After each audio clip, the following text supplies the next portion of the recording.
Et bonjour à tous ceux qui rejoindront le live, qui n'est plus un live puisque vous êtes en replay sur YouTube, mais c'est pas grave, on a bien rigolé pendant le live, peut-être, peut-être pas, on verra bien. Aujourd'hui, nous recevons donc Lucas de chez Lobster. Lama sera présenté avec Yos comme d'habitude.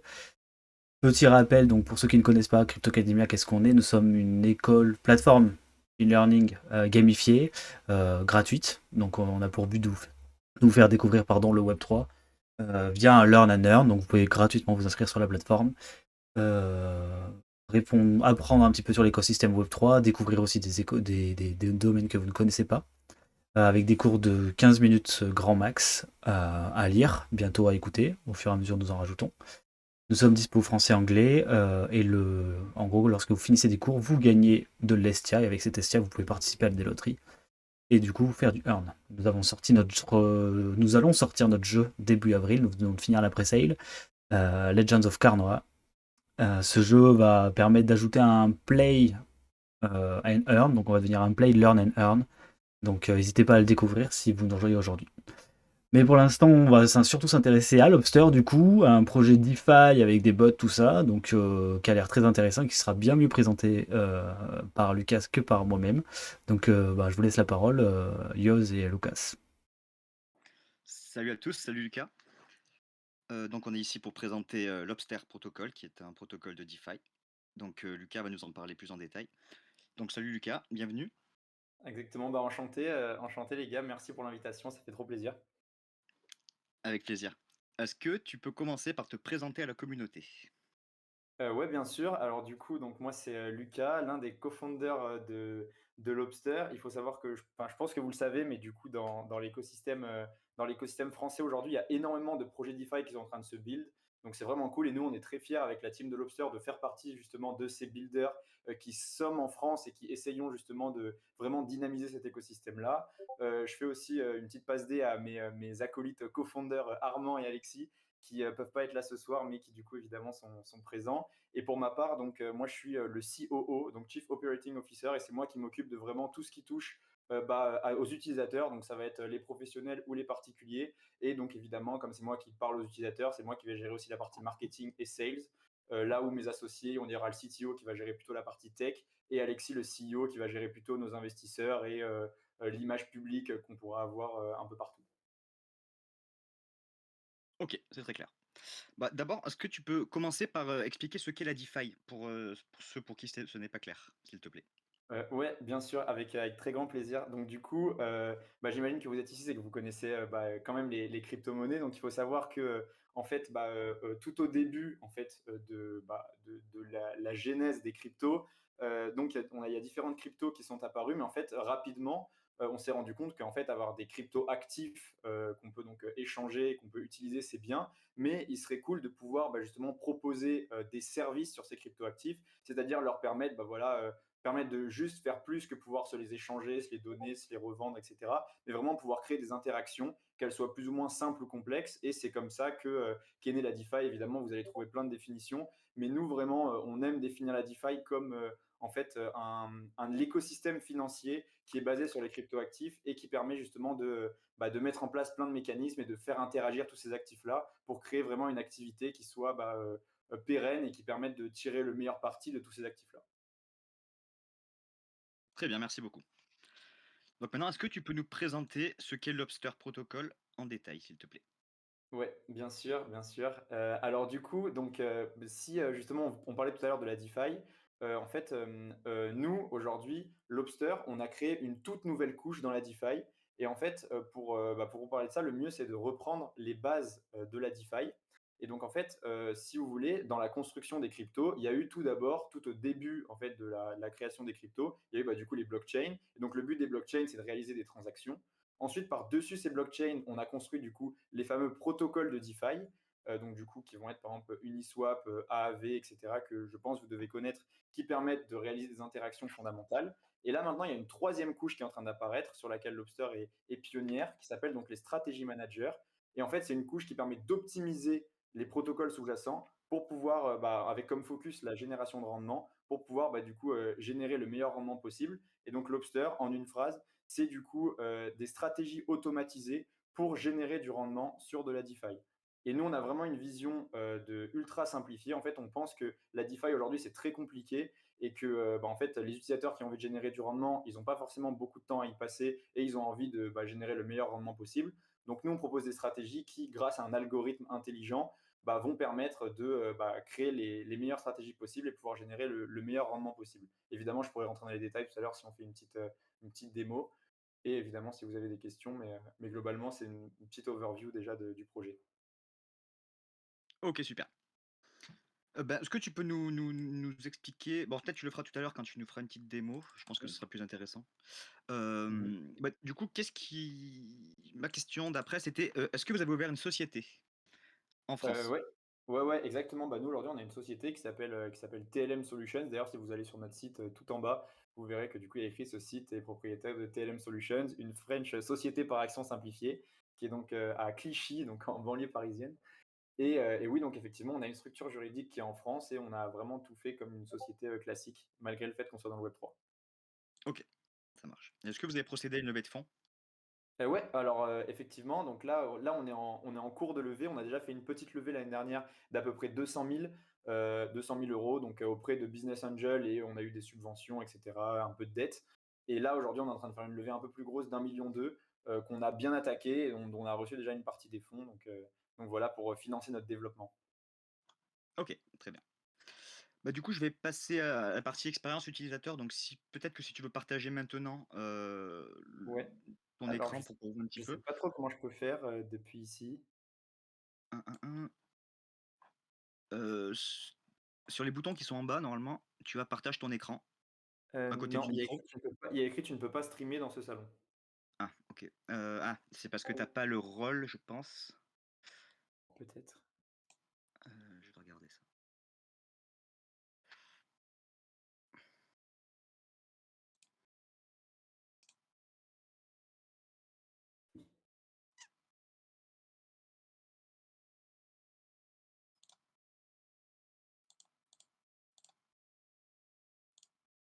Alors, si je Ah, te- ça y est, là, je vois partager ton écran. Nickel. Exactement. Merci, Nab. Et quel privilège, de pouvoir, pouvoir avoir ce rôle.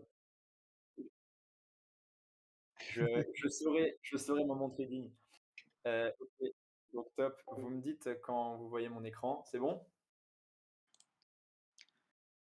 C'est bon, pour moi en tout cas. Top. Juste pour savoir, vous aviez combien de temps à peu près en tête, pour la main, en termes de durée? En général, ça dure entre 1 heure et 1 heure et demie maximum en général. OK, top, top. C'est cool. Du coup, ce que je pensais faire, pour, encore mieux expliquer le protocole, c'est que vraiment là, tout à l'heure, j'ai fait une petite overview rapide, en quelques minutes, mais là, l'objectif, c'est vraiment, je vais essayer de reprendre un peu la landing page parce qu'il y a les éléments principaux et puis comme ça, vous serez bien fixés sur ce qu'on fait. Donc du coup, là, vous voyez, donc ça, c'est notre landing page. Donc, on fait du coup, automated multi-protocol, strategies. Donc du coup, nous, comme on l'a dit, on a la particularité de créer des stratégies qui sont à la fois automatisées et multi-protocoles. Donc nous, on a pour volonté de créer, le meilleur investissement long terme en DeFi, et ça basé sur 3 piliers qui sont hyper importants pour nous. Donc déjà, la première chose, c'est du coup des stratégies automatisées, donc sur les meilleurs protocoles. Nous, on est uniquement sur les plus gros protocoles, donc Uniswap, AAV, et uniquement sur les plus gros tokens. Donc, Bitcoin, Ethereum, USDC, c'est les tokens, pour lesquels on a déjà créé des stratégies. Actuellement, je crois que la stratégie, uniquement publiée sur notre, protocole, c'est, une stratégie Ethereum. Et ensuite, notre deuxième, grosse, core value, c'est d'avoir des vaults, du coup, de façon non custodiale. On fait de la DeFi, donc tout se fait de façon non custodiale. Et malgré le fait qu'on ait, du coup, des algorithmes qui fassent, du coup, on peut dire de l'asset management, tout ça se fait de façon non custodiale, et les utilisateurs, restent en possession de leur crypto à tout moment pendant, du coup, toute la durée du processus. Et enfin, on peut déposer justement un asset unique malgré le fait que les stratégies sous-jacentes peuvent être multi-assets. Et donc ça, c'est via des mécanismes de neutral market. On aura l'occasion d'y revenir. Mais donc globalement, en fait, peu importe le nombre d'actifs qui sont, nécessaires sur les stratégies sous-jacentes, vous déposez qu'un seul actif et c'est les stratégies de Lobster qui vont gérer le reste. Donc, comment ça marche? Vous avez un petit schéma ici. Un petit schéma vaut souvent mieux qu'un long discours. Donc globalement, vous, en tant qu'utilisateur, vous allez arriver avec un wallet, donc en l'occurrence, par exemple, un MetaMask, via la DApp. Et donc, en fait, ce qui va se passer, c'est que vous allez déposer, donc, comme on a dit, un token unique, donc prenons l'exemple de l'Ethereum, sur notre DApp. Et en fait, qu'est-ce qui va se passer? Donc, via la DApp, vous allez déposer, sur donc, un smart contract, qui est donc un vault non custodial. Les vaults, c'est quelque chose qui est assez commun en DeFi. C'est une sorte de coffre-fort, en fait. Et vous allez mettre vos Ethereum dans ce coffre-fort. Et en fait, ce coffre-fort, il a un système de rôle qui est hyper restrictif et qui est vraiment très intéressant. Et donc, en fait, vous aurez évidemment le rôle de déposer, retirer vos cryptoactifs. Et l'algorithme, donc qui est ici sur le côté, lui, il aura un rôle qui s'appelle le rôle de trader. Et donc, en fait, il aura le droit de réaliser certaines opérations sur les cryptoactifs qui sont déposés dans le coffre-fort, mais uniquement certaines opérations, des opérations qui sont whitelistées à l'avance. C'est-à-dire qu'en fait, globalement, il pourra déposer, retirer sur Uniswap, déposer, retirer sur Aave, faire des swaps par exemple sur OneInch, mais tout le reste des opérations sera interdit. Et c'est ce qui fait en fait que c'est non custodial, c'est-à-dire que nous, évidemment, que ce soit Lobster ou que ce soit n'importe qui ou que ce soit l'algorithme, en fait, de par le smart contract du coffre-fort, personne n'a le droit du coup de retirer les actifs sur une adresse externe, personne n'a le droit de réaliser des opérations qui sont out of scope. Bref, globalement, on n'a rien le droit de faire par rapport à ça. Et donc, comme on l'a dit, l'algorithme va, selon les données du marché, calculer les meilleures opérations à réaliser sur les cryptoactifs qui sont dans ce vault-là. Et donc ensuite, elles vont être allouées dynamiquement sur les meilleures positions sous-jacentes. Et ensuite, il va y avoir du coup un monitoring continu, c'est-à-dire qu'en fait, dès que le marché va évoluer et que les positions sont moins pertinentes, on va aller les réajuster, on va aller du coup changer les paramètres de ces positions pour vraiment optimiser la génération du rendement. Donc voilà. Et après, on pourra revenir en détail sur nos stratégies, comment elles marchent. Si, je vous laisserai me poser des questions tout à l'heure. Pour information, comme on l'a dit, nous, on est basé sur. Excusez-moi. On est basé sur. On est en France, donc du coup, nous, c'est très important. On est assez bien implanté dans l'écosystème français, aussi international, mais on a voulu vraiment faire partie de l'écosystème français. Donc du coup, on est à Station F, que je pense vous connaissez, qui est du coup le plus gros incubateur de start-up d'Europe. On est soutenu évidemment par la BPI. On a eu des subventions aussi de Google parce que nos algos sont quand même assez vénères et du coup, ils tournent sur les clouds de Google, donc on a eu des subventions par eux. Et on est en partenariat aussi avec l'Institut Polytechnique de Paris. Là, voilà, il y a des petites questions que vous pourrez me poser tout à l'heure. Et sans plus attendre, je pense que le mieux, c'est qu'on passe sur une démo. Donc, si vous cliquez sur Launch App, vous allez directement atterrir sur notre protocole qui ressemble à ça. Donc, globalement, c'est l'interface, vous voyez, n'est pas très compliquée. Ici, vous voyez, vous retrouvez du coup un petit tuto sur comment ça marche, si jamais vous avez envie de vous replonger un peu dans le fonctionnement. Mais sinon, ici, vous voyez en fait nos stratégies.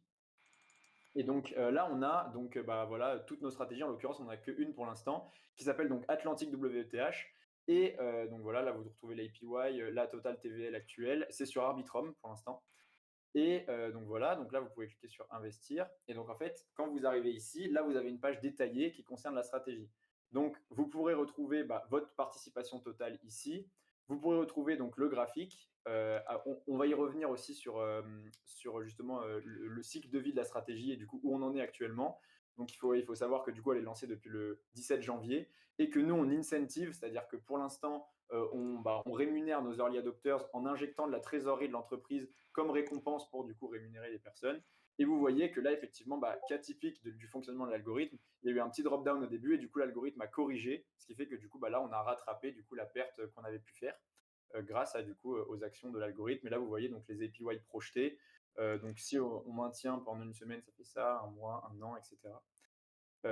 Ensuite, là, vous avez un petit détail de la stratégie, donc comment elle marche. On en a parlé un petit peu tout à l'heure, mais on aura l'occasion d'y revenir.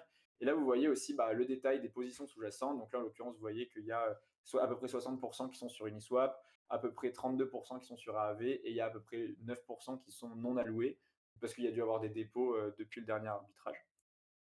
Et donc voilà, là, vous voyez les différents détails. Et si vous arrivez et que vous voulez investir, en fait, c'est super simple. Vous avez juste à connecter votre wallet. Donc moi, il se trouve que j'ai déjà connecté mon wallet ici. Et donc là, vous pourrez cliquer sur, vous pourrez donc rentrer l'amount que vous souhaitez supply. Donc par exemple, je sais pas, par exemple 0,1 Ether par exemple.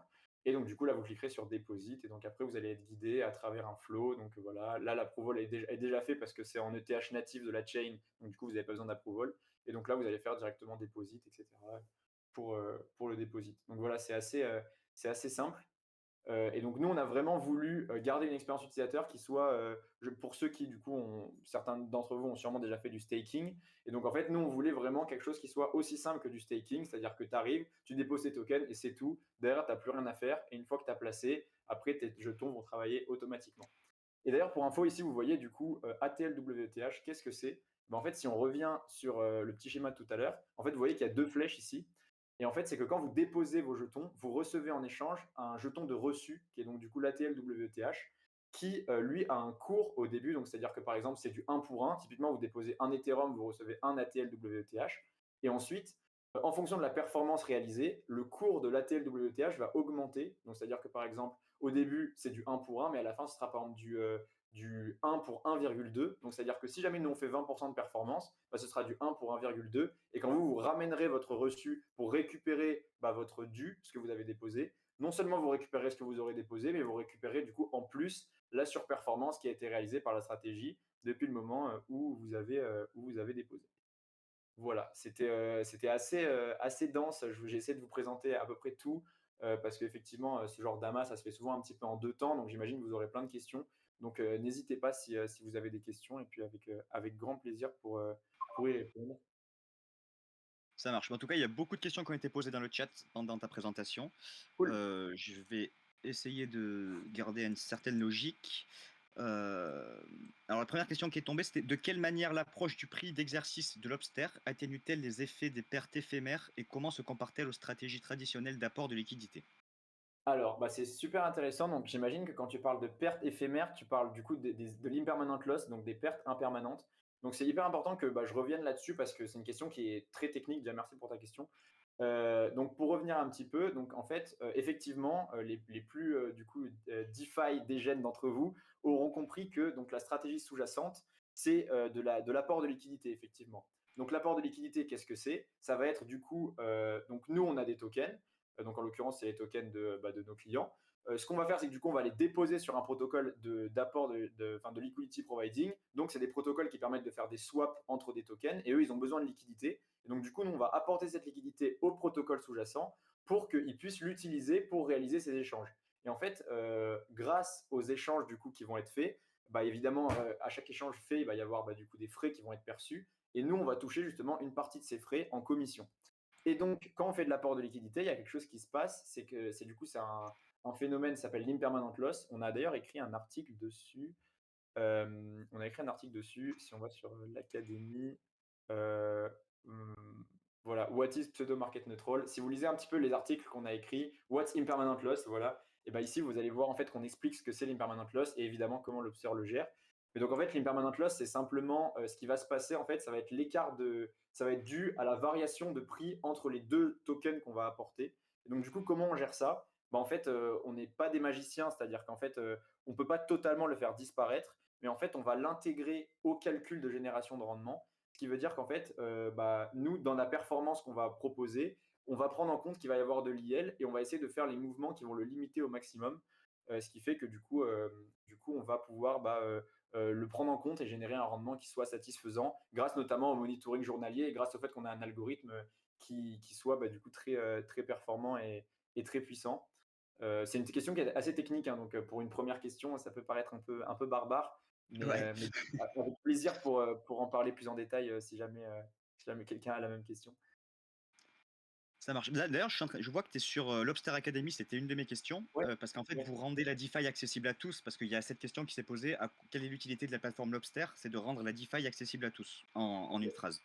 Écoute, ouais, Euh, un super résumé. Justement, pour revenir un peu sur la mission de Lobster, j'ai vu que ça a été posé aussi, donc on va en profiter. Tu parlais de rendre la DeFi accessible. En fait, nous, si tu veux, notre vision, c'est que, en fait, nous, on fait de la DeFi depuis quasiment la création de la DeFi. Et en fait, on s'est rendu compte que globalement, aujourd'hui, la DeFi, c'était très compliqué et qu'en fait, il y avait un peu deux écoles. Il y avait, en fait, je ne sais pas si vous savez, mais il y a quasiment, il y a que 3% des cryptos totales qui sont dans la DeFi, en fait, à peu près.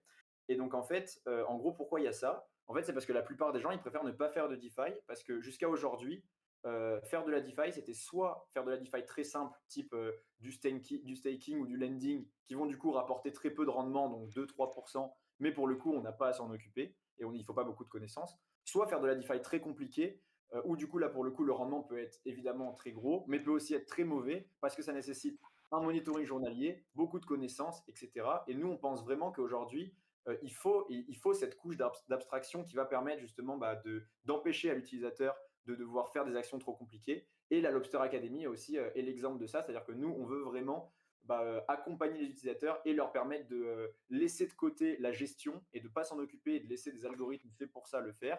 Et eux, justement, se focaliser sur du coup, la compréhension et l'entrée progressive, etc., dans cet écosystème, justement. Mais effectivement, tu as raison. Ouais, c'est ça qui est intéressant, c'est qu'en fait, tu rends la DeFi accessible à tous, tout en permettant aux gens de s'éduquer sur ce que c'est. Tu les laisses pas dans leur ignorance. C'était Exactement. justement la question et bah, du coup, c'est super. C'est super. Top. J'avais une question de Thiel qui demandait si vous aviez prévu d'avoir plusieurs bots, plusieurs stratégies différentes, plus ou moins risquées. Eh ben écoute, ouais, c'est une autre très bonne question. Donc ouais, aujourd'hui, effectivement, on n'a qu'une seule stratégie et il se trouve que nous, aujourd'hui, donc pour revenir un peu aussi sur notre architecture, alors ça, peut-être que je peux aller sur la doc. Donc je ne sais pas si certains d'entre vous ont lu notre doc. Elle est très complète, hein, donc si vous voulez y aller, n'hésitez pas. Et donc du coup, si on va un peu sur notre architecture, donc vous voyez qu'en gros là, on l'explique un petit peu. Et donc en fait, globalement, notre architecture, elle est en fait en 2 parties. Vous l'avez vu, donc il y a sur ce petit schéma-là, il y a la partie qui est à gauche. Donc vous l'avez vu, la DApp, donc c'est l'interface que vous voyez. Le Vault qui est on-chain, donc 100% non custodial, les protocoles de DeFi, et cetera. Et en fait, nous, l'algorithme est 100% off-chain. Et du coup, vous allez vous demander, bah, pourquoi on a fait ça alors que, bah, justement, la DeFi, normalement, c'est full on-chain, et cetera. Et en fait, justement, on parlait récemment avec bah, Nicolas Baca, le fondateur de Ledger, qui nous disait que lui aussi, il était convaincu que en fait, l'avenir de la DeFi, c'était une partie on-chain, une partie off-chain. Parce que justement, nous, on a décidé de construire nos algos off-chain parce qu'on a beaucoup plus de puissance de calcul et du coup, on peut faire beaucoup plus de calculs intéressants. Et on a réussi, pour répondre à la question, à créer un algorithme qui est super modulable et à qui en fait on donne en entrée le token qu'on a envie de surperformer, le niveau de risque qu'on a envie de, bah, en gros, de rentrer et le rendement associé. Et en fait, lui, automatiquement, il va s'adapter. Et donc, en fait, on peut, grâce à cette même base d'algorithmes, créer une myriade de stratégies qui sont basées du coup sur différents tokens, différents niveaux de risque, différentes performances. Et donc, effectivement, là, on est en train de travailler sur une stratégie qui devrait sortir bientôt, qui du coup serait un peu moins risquée que celle-ci et du coup avec un rendement un peu plus safe. Ce serait une stratégie qui serait basée sur une paire sous-jacente Ethereum, ST Ethereum par exemple. Et du coup, celle-ci, en l'occurrence, est basée sur une paire donc W Ethereum, WBTC en sous-jacent. Et voilà, donc en fait, on a vraiment beaucoup de stratégies qui sont possibles. Et oui, effectivement, à terme, notre objectif, c'est d'être un peu une sorte de place centrale de l'abstraction DeFi. Et donc, en fait, n'importe qui pourrait y trouver son compte en termes de rendement et en termes de tokens à déposer. Et en termes de risque, du coup, associé. Ok, du coup, j'avais une question de Thiel aussi qui demandait si la solution de Lobster était payante. Dans le cas contraire, comment vous vous payez? Comment vous vous rémunérez? Bah, super question. Alors, du coup, tout est écrit là. Attends, je vais retourner sur donc, la page de la stratégie. Donc ici, voilà, ici, tu vois que en fait, là, il y a c'est détaillé ici, et d'ailleurs, même si vous allez, c'est une question qui nous est souvent posée, donc on l'a mis ici. What are lobster fees sur notre landing page? Donc en fait, nous, effectivement, on va prendre des frais. Donc du coup, dans un premier temps, on va prendre du coup des deposit fees. Alors là, pour l'instant, pour notre période de lancement, là, du coup, les fees sont à 0. Donc profitez-en en ce moment. Il n'y a pas de deposit fees, donc vous pouvez déposer sans problème. Et ensuite, il y a les management fees. Donc eux, pour le coup, ils sont déjà en place et c'est des management fees de 3%. Mais du coup, 3%, et nous, sur notre front, ils sont déjà compris dans la performance qu'on vous affiche. Donc vous voyez là, par exemple, nous, on dit que la stratégie, elle fait 9,54%. En fait, en réalité, si vous regardez ici, l'euro et PY, c'est du coup 12,54%. Et Lobster Fees, ça va être 3%. Et donc, en fait, nous, au final, on va prendre 3% de management fees sur l'argent sous gestion et non pas sur la performance. C'est-à-dire que si on fait plus de performance, bah, tout sera pour vous. Et donc, nous, on voulait vraiment bah, ne pas prélever sur la performance, mais bel et bien sur l'argent sous gestion. Et donc, c'est 3% au prorata annuel. Voilà. Ok, c'est très clair. Merci beaucoup. Alors, j'ai pas mal de questions toujours. Donc déjà, tout à l'heure, tu disais que vous étiez pionnier sur ce secteur, pas sur la DeFi, mais sur le fait de la rendre facile comme Mhm. ceci. Donc du coup, ça veut dire que vous avez pas de concurrents? Ah si, si, alors du coup, bah, c'est intéressant. Attends, je vais arrêter de streamer un moment pour chercher du coup un document que je pourrais vous montrer qui, je pense, va être vraiment intéressant, qui est d'ailleurs un document qu'on présente à nos investisseurs, hein. Donc, du coup, comme ça, vous aurez vraiment les choses de façon assez claire. Ah bah voilà, je l'ai trouvé. Donc, tac. Je vais zoomer un petit peu. Attends, tac. Euh, Attends, hop là. Voilà, nickel. Donc, je vais repartager mon écran. Euh, Hop là. Je ne sais pas si vous voyez mon écran là. Oui, ça y est. Ok, top. Donc c'est ce que je vous disais tout à l'heure en fait. Aujourd'hui, si on reprend un peu l'historique de la construction de la crypto, en fait, on a du coup dans un premier temps ce qui a été construit, donc les blockchains, donc qui sont la couche de transactions. Donc eux, leur objectif, ça va être de réaliser des transactions, donc pouvoir envoyer une crypto d'une personne A à une personne B, etc. Ensuite, il y a les services DeFi qui ont été construits juste après. Donc eux, le lending et le liquidity providing. Donc eux, leur but, c'est de rendre les services pour lesquels ils ont été créés. Donc en l'occurrence, AAVE, son but, c'est de pouvoir faire du prêt-emprunt, et Uniswap, son but, c'est de pouvoir faire du swap. Mais donc eux, leur but, c'est pas de vous faire gagner de l'argent. Pour autant, sur ces plateformes-là, vous pouvez gagner de l'argent. Sur une plateforme de lending, vous pouvez prêter vos actifs et toucher des intérêts. Sur une plateforme de liquidity providing, vous pouvez amener vos actifs pour qu'ils soient utilisés pour des échanges et toucher une commission. Et en fait, il y a une nouvelle couche qui, comme on disait, est en train d'apparaître. C'est du coup les stratégies managers. Et donc, eux, ils se positionnent en surcouche des protocoles sous-jacents. Et eux, leur objectif, c'est vraiment d'optimiser la génération de rendement sur les protocoles de DeFi. Et donc ça, c'est la couche dont Lobster fait partie. Et Lobster est un des premiers.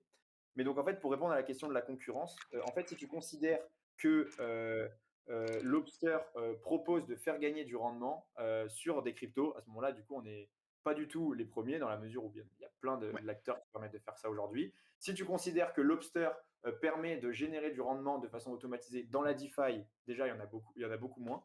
Et donc ensuite, après, si tu considères que Lobster permet de générer du rendement sur la DeFi, en plus du coup de façon automatisée et avec les technologies, donc là il faudra qu'on rentre un peu plus dans le détail des stratégies pour vous expliquer vraiment nos différences, mais avec les technologies que nous on a aujourd'hui off-chain qui permettent de faire des gros calculs et donc de déployer des stratégies qui sont beaucoup plus complexes et qui diminuent vraiment le risque du coup le répartissant sur plusieurs classes d'actifs, à ce moment-là on est quasiment les seuls aujourd'hui.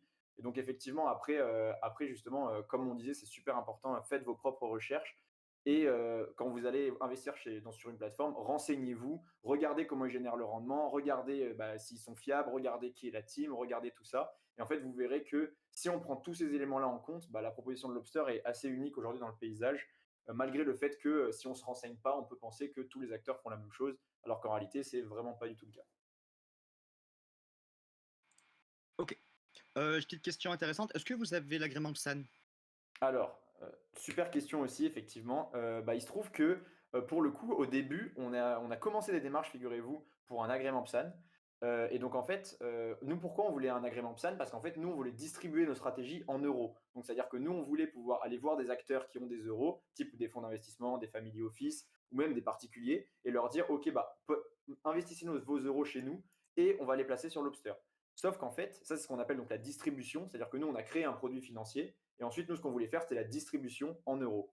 Sauf que le problème, c'est qu'en fait, aujourd'hui, faire de la distribution en euros, c'est un métier parce qu'il faut du coup toute une équipe compliance, il faut des infrastructures, il faut faire ce qu'on appelle de la custody, c'est-à-dire qu'il faut détenir les fonds des utilisateurs chez soi. Il faut pouvoir faire du coup du on-ramp, off-ramp, donc du coup échanger des euros contre des cryptos et des cryptos contre des euros respectivement. Et en fait, c'était un métier et nous, on s'est rendu compte simplement que ce n'était pas le nôtre. Donc nous, aujourd'hui, on a préféré se concentrer sur notre métier, c'est-à-dire créer des stratégies DeFi. Et ensuite, maintenant, on passe par des acteurs tiers pour faire la distribution.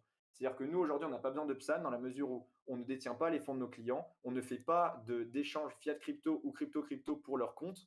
Tout reste de façon 100% non custodiale. Et donc, du coup, nous, si jamais on veut le distribuer en crypto, on va aller voir des PSAN qui, eux, vont proposer nos stratégies via leur service. Et évidemment, on fait aussi de la distribution en direct, mais pour des personnes qui ont déjà des wallets crypto. Ok, très bien. Attends, j'interviens. T'es sûr de ça? Parce que tu détiens quand même les cryptos des gens qui investissent. Justement, c'est hyper intéressant. Il faut savoir que nous, on travaille avec, je ne sais pas si vous connaissez DNA Partners, c'est le meilleur cabinet d'avocats sur les cryptos en France. Ok. Et on a fait un mémo avec eux qu'on a présenté à l'AMF et qu'ils ont validé et où ils ont dit qu'ils étaient d'accord sur le fait que nous, on n'avait pas besoin de PSAN dans la mesure où nous, on fait vraiment de la DeFi. Et comme j'expliquais tout à l'heure, je vais revenir sur le schéma. Ouais. En fait, nous, on est non custodial parce que notre partie financière est 100% on-chain et qu'à aucun moment, on a la possibilité de retirer les cryptos des clients, réaliser des actions qu'ils n'ont pas validées au préalable, parce que du coup, comme on a dit, toutes les actions possibles de l'algorithme sont encodées dans les smart contracts. Donc, eux, ils plaisent dans les smart contracts, ils savent déjà ce qu'on va faire à l'avance. et surtout parce que avec ce token de reçu, en fait, l'investissement est 100% liquide. Donc l'utilisateur peut à tout moment retirer ses fonds et Lobster n'a pas du tout la main sur le retrait. Demain, tous les fonds veulent être retirés d'un coup. Nous, on n'a pas la possibilité de bloquer ce retrait. Le retrait se fera dans tous les cas. Et en fait, c'est pour toutes ces raisons qu'on est non custodial et que du coup, par définition, on n'a pas besoin d'être PSAN. D'accord. Ok. Ah, c'est intéressant parce que je pensais vraiment. Par contre, il n'y a pas besoin de KYC pour faire pour participer à la plateforme. Non, non, non. Du coup, effectivement, il n'y a pas besoin de KYC dans la mesure où tout l'investissement se fait en crypto. Ouais. Par contre, effectivement, il faudra faire un KYC. Si jamais tu décides, par exemple, dans un premier temps, avec de l'euro, acheter de la crypto pour pouvoir investir chez nous, en fait, le KYC, aujourd'hui, il intervient à la barrière entre la CeFi et la DeFi. Dès que tu as des Ouais. euros et que tu veux les passer en crypto, il va falloir faire un KYC. Mais en fait, tout ce qui est dans la crypto, tu utilises tout ce type de système, tu n'as pas besoin de KYC. Ouais, enfin pour l'instant, parce que là, il y a une Pour règle qui est en l'instant, train de sortir en Europe, là, je sais pas si t'as vu, parce que nous on a ouais. impacté Ouais, ouais. aussi, là, elle va piquer un peu celle-là, quoi. Mais Ouais, c'est sûr, mais il y a beaucoup de choses qui se passent en ce moment. C'est pour ça que c'est hyper important d'être accompagné par des avocats de qui ouf. sont capables de faire de la veille et qui sont capables aussi d'accompagner les projets dans leur régulation. Ouais, puis s'adapter à l'évolution constante aussi, parce que tu sais pas la semaine prochaine qu'est-ce qui va tomber comme nouvelle loi, donc c'est vrai que c'est pas facile Exactement. de naviguer Exactement. là-dedans. Mm. Exactement. Et ben nous, ça a toujours été notre posture, figurez-vous. C'est aussi pour ça qu'on s'est installé en France, etc. Nous, on a vraiment cette volonté enfin, vous l'avez vu, on n'est pas un projet shady. Enfin, tous nos Ouais. fondateurs sont doxed. On veut vraiment faire ça proprement. Et c'est pour ça que du coup, on a voulu aussi avoir des avocats et que nous, on vise déjà la régulation en 2026, parce qu'il faut savoir que, je pense que vous le savez, mais du coup, la réglementation MiCA, elle est en plusieurs étapes. Il y a une première étape qui va rentrer en vigueur cette année, il y a une étape qui va rentrer en vigueur en 2026. Et donc, nous, on a vraiment cette vocation à justement aussi calquer notre roadmap sur la régulation pour pouvoir fitter au mieux et pouvoir ordonnancer tout ça de la meilleure des façons. Ouais, bah ouais, j'imagine. Ouais. Ouais, parce que là, c'est le nouveau truc, là, j'ai vu un aparté, quoi, qui vient de sortir. C'est même pas en MiCA, c'est juste qu'il sera interdit à des boîtes européennes d'accepter des paiements provenant d'un wallet non custodial. Ouais, ouais, ouais, ça m'étonne pas. Et puis, Ouais. pour info, nous, quand on a fait notre levée de fonds, il y a des invests qui ont investi en crypto et on était obligé de leur faire un KYC. Ok, ouais. Après, oui, oui, mais c'est normal pour l'investissement dans la société, quoi, ça m'étonne pas, quoi. Et comme tu disais aussi, accepter des paiements qui arrivent de wallet. En fait, nous, on n'accepte pas de paiements qui arrivent de wallet dans la mesure où le vault est on-chain et il n'est pas à nous. Ouais, C'est c'est vraiment ça, un smart exactement. contract qui est on-chain et qui est public Ouais, vous et faites n'importe qui sauver peut par investir. ça, ouais, c'est clair. Et après, vous prenez votre com Exactement. sur ça, donc ça va. Ok, ouais. Exactement. Ah non, mais bien, bien, ouais. Je vais créer un intermédiaire aussi, nous, sur notre plateforme. Ça va nous ouvrir le Bah, cul. écoute, ça peut t'inspirer. Vas-y, continue. Petite question de Ouais. Mathilde qui demandait si vous cherchiez à agrandir votre équipe, si vous cherchiez à recruter des gens. Alors oui, actuellement, on a une offre qui est postée, on a une offre qui est postée actuellement du coup, on cherche principalement des stagiaires et des alternants aujourd'hui parce que on n'a pas encore fini notre levée de fonds. Et puis sûrement que si jamais la levée de fonds se passe bien, on va commencer aussi par embaucher les personnes qui travaillent déjà avec nous depuis un moment, que ce soit en freelance ou en stage, en alternance. Mais effectivement, actuellement, on recrute plutôt des stagiaires sur la partie sales et on recrute potentiellement aussi sur du marketing, etc. Et on est ouvert aux candidatures spontanées. Donc, si vous aimez le projet, avec plaisir si vous voulez nous contacter et nous donner des nouvelles de ça, on sera ravis de parler avec vous. Alors moi j'avais une question concernant les stratégies automatisées. Ouais. Est-ce que tu peux rentrer plus en détail sur comment ça fonctionne, sur quels critères le protocole va décider de changer de protocole, justement, de passer de AAV à UNI ou ce genre de choses? Est-ce que tu peux rentrer un petit peu dans le détail là-dessus? C'est une super question. Bah, attends, c'est quoi? Je vais repartager mon écran, comme ça je pourrais tac. Est-ce que vous voyez mon écran? Hein, ça charge. Ça y est. Top. Donc voilà, ça c'est comment fonctionne notre stratégie aujourd'hui. La première stratégie qu'on a lancée, la stratégie qui s'appelle Atlantique. En fait, à chaque fois que vous verrez Atlantique, c'est ça qui se passe derrière.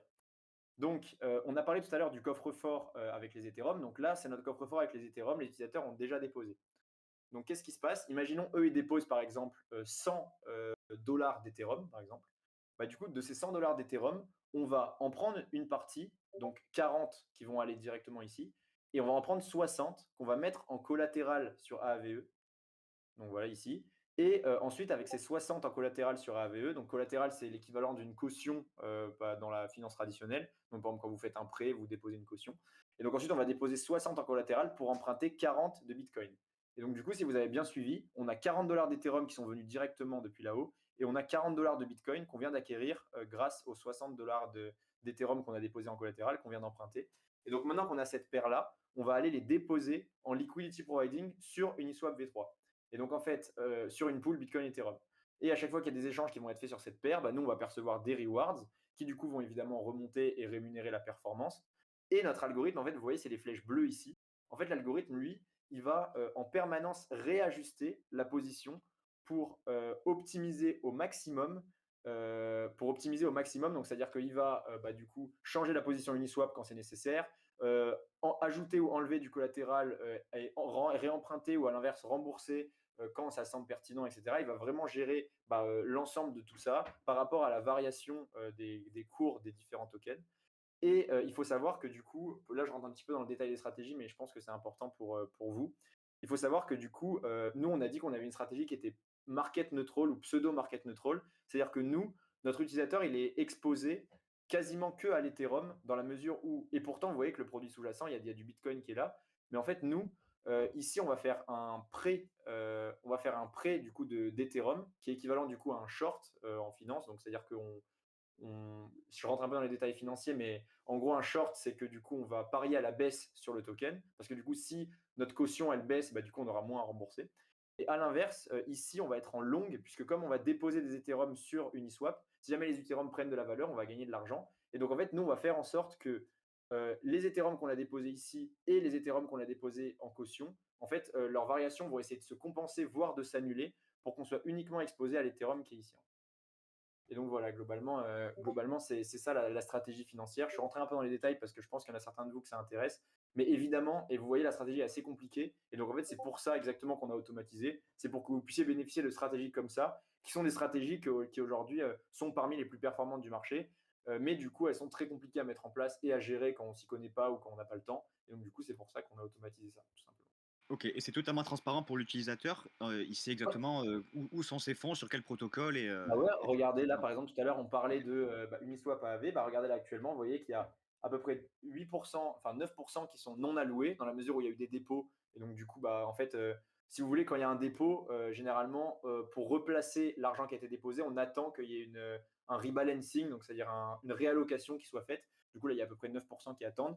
Et là, vous voyez qu'il y a 60% sur Uniswap et à peu près 31% sur AAV. Et donc, ici, vous voyez qu'il y a cette position Uniswap qui a été prise. Donc, du coup, il y a 60 000 dollars là-dessus. Le fee level, c'est ça. Et après, la position AAV, donc vous voyez qu'on a déposé en collatéral 93 000 pour emprunter du coup 60 000. Ok, c'est très clair. Voilà. J'avais une question sur le nom sur Lobster. Pourquoi avoir Ouais, choisi ce nom qui veut dire homard, homard en euh, français effectivement. pour ceux qui savent. Pour le coup, c'est quelque chose, une question qui est répondue dans la FAQ juste ici, Why Lobster. Vous pouvez le voir ici. Donc, je vous inviterai à lire, mais très rapidement, c'est parce que d'une part, le homard, c'est un animal qui est du coup qui est assez rare, assez prestigieux, qui est souvent associé du coup à un peu, qui est assez intrigant et qui est aussi un peu une source de convoitise, parce que c'est un mets qui est quand même rare. Et aussi parce que la plupart des protocoles DeFi ont un petit symbole ou enfin une sorte d'avatar, donc que ce soit un animal ou un objet ou quelque chose comme ça. On pense à Uniswap, la licorne, AAV, le petit fantôme. Et nous, du coup, on aimait bien le lobster et on aimait bien cette symbolique-là. Et donc, c'est pour ça qu'on a choisi lobster. Ok. Très J'ai drôle une les autre blagues Omar m'a tué, lobster m'a tué. Ça m'a beaucoup fait. Omar Sy aussi, pas mal. question sur le risque. Quel est le risque de déposer des fonds sur Lobster? Ah bah, écoutez, c'est une très bonne question qui, je pense d'ailleurs, est aussi dans là-dedans. Bah, vous pourrez aller le voir. Et elle est aussi dans les disclaimers. Enfin, elle est vraiment partout. En fait, donc évidemment, vous le savez, le risque zéro n'existe pas. Et le plus important, c'est de faire vos recherches, de ne pas mettre tous vos œufs dans le même panier tout le temps. Donc, c'est-à-dire qu'il faut toujours répartir vos investissements. Et si jamais quelqu'un vous dit d'investir 100% de votre argent dans son produit, c'est que c'est quelqu'un de malhonnête. Et donc les risques aujourd'hui qu'il y a chez Lobster, ils sont principalement au niveau ce serait intéressant que je les retrouve parce qu'on avait fait une liste assez exhaustive, qui pourrait vraiment permettre, de parler de tout ça. Ah, mais je crois que ça doit être même sur peut-être ici, en fait. What are the risks with the solution? Voilà, exactement, ils sont là. Donc du coup, vous les voyez. Donc je vais exactement vous lire le texte parce qu'en fait, on a vraiment fait un travail là-dessus pour que ce soit le plus clair possible. Donc le but de Lobster est de proposer aux investisseurs un rendement plus stable et plus prédictif pour le long terme, en réduisant le risque associé aux fortes volatilités de marché. En utilisant les stratégies de Lobster, il va automatiquement minimiser et gérer le risque à votre place, qui est souvent la partie la plus dure en DeFi. Cependant, le risque ne disparaît totalement et peut affecter votre portfolio d'une certaine manière. Voici les principaux risques et comment nous les gérons. Déjà, il y a l'impermanent loss, donc la perte impermanente dont parlait tout à l'heure votre collègue. Donc du coup, nous, comme on l'a dit, on le prédit avec nos algorithmes de façon à l'intégrer dans la génération de rendement. Il y a les risques d'exposition. Donc du coup, les risques d'exposition, ça va être du coup d'être exposé à un actif plutôt qu'un autre. Donc nous, justement, on les monitor de façon très précise pour pouvoir ajuster si jamais il y a une grosse variation. Il y a les risques de marché. Donc, pour le coup, les risques de marché, ça va être par exemple, je sais pas, un token qui est vraiment un gros incident de marché ou les choses comme ça. Pareil, là, c'est l'algorithme qui va gérer, du coup, en faisant un monitoring journalier voilà. Mais comme là, on disait, donc, évidemment, on n'est pas non plus 100% market agnostique, c'est-à-dire que s'il y a un crash de l'ensemble des marchés des cryptos, on va fatalement être impacté. Ensuite, il y a les risques de liquidité. Donc, ça, pour le coup, c'est le fait que les risques de liquidité, en fait, c'est le fait que quand vous investissez trop sur des stratégies, des fois, elles peuvent diviser votre rendement. Parce que, par exemple, aujourd'hui, investir 1 million dans une stratégie, c'est pas la même chose qu'investir 100 millions. Et si jamais, par exemple, dans la pool de liquidité dans laquelle vous investissez, il y a, par exemple, que 20 millions et vous investissez 100 millions, en fait, vous allez prendre tout le rendement, mais vous allez du coup dézinguer la performance. Et donc, nous, on cherche dynamiquement les meilleurs pools en sous-jacent pour être sûr que les pools dans lesquels on investit, vous n'avez pas un impact trop grand qui pourrait impacter le, le risque, enfin du coup impacter le rendement, pardon. Et il y a les risques de smart contract, c'est celui-là le plus gros en fait en réalité. Tous les autres dont on vous a parlé, c'est le but de l'algorithme de les gérer, mais les risques de smart contract, malheureusement, on ne peut pas les gérer. Évidemment, les smart contracts qu'on utilise sont audités, publics. Il y a un programme de bug bounty en live que vous pouvez aller vérifier, etc. Mais on n'est jamais à l'abri qu'il y ait une faille que personne n'a jamais repérée. Et c'est un peu le seul risque de perte de capital qu'il y a sur Lobster, c'est si jamais les smart contracts qui sont multi-audités et pour lesquels il y a une veille constante de failles, si jamais ces smart contracts-là sont hackés, et ben là, pour le coup, c'est la seule façon dont vous perdriez vos fonds sur Lobster, a priori. Et il y a les risques de contrepartie aussi. Donc, du coup, ça, c'est le fait que les protocoles qu'on utilise tombent en panne ou alors eux se fassent hacker, etc. Mais pour le coup, nous, on utilise vraiment que les plus gros protocoles. On utilise que Uniswap et AAV qui sont vraiment les mastodontes, et pardon, OneInch aussi, qui sont du coup les mastodontes de la DeFi. Donc, si jamais eux, ils se font hacker, pour le coup, c'est vraiment très surprenant. Et donc, c'est pour ça qu'on a vraiment misé sur uniquement les plus gros pour être sûr de ça. Voilà. Oui, puis dans tous les cas, à aucun moment vous garantissez qu'il n'y aurait pas de hack ou quoi que ce soit. Vous Non. expliquez clairement que vous permettez d'accéder à la DeFi sans avoir forcément toutes les Exactement. connaissances, quoi. Exactement, exactement. Et en fait, nous, effectivement, on est une surcouche par rapport à ces protocoles-là. Mais comme on dit, en fait, si ces protocoles-là se font hacker, si vous les avez utilisés en direct ou en passant par nous, ce sera le même combat. Et encore une fois, je le répéterai jamais assez, mais faites vos propres recherches, vraiment renseignez-vous soyez sûr de là où vous investissez et soyez sûr de comprendre là où vous mettez votre argent. Et surtout, vous mettez à disposition de quoi apprendre, justement, de quoi comprendre ce Ouais. qu'on fait. Donc ça, c'est clair Exactement. qu'il n'y a rien de plus précieux que la connaissance. Exactement, je suis 100% d'accord avec toi et c'est pour ça, voilà, c'est pour ça qu'on a cette doc-là qui est transparente, c'est pour ça qu'on a, l'académie, c'est pour ça qu'on a aussi, nos conditions générales qui sont aussi publiques. Enfin voilà, allez voir tout ça et puis, c'est hyper important. Est-ce que vous excluez de pouvoir élargir vos protocoles, pardon. Là, vous êtes sur 3 protocoles actuellement. Mmh. Est-ce que vous prévoyez peut-être d'aller sur des choses plus sur d'autres protocoles, peut-être sur, enfin je sais pas. Est-ce que vous prévoyez de vous arrêter là-dessus ou? Bah, alors, c'est une bonne question et ça me permet d'aborder quelque chose que j'ai pas forcément, abordé jusque-là. C'est, le fait que nous aujourd'hui, on est built on top, de, D-Edge. Alors c'est écrit du coup là quand vous allez sur notre site. C'est écrit là, voilà. About the Vault, Powered by The Edge. En fait, The Edge, c'est notre infrastructure de smart contract aujourd'hui, la Powered by The Edge aussi. C'est le provider qui nous permet de faire notre infrastructure smart contract. Et eux, en fait, aujourd'hui, ils ont une liste limitée de protocoles et nous, parmi les protocoles qu'ils proposent, c'est les seuls que nous, on trouve acceptables.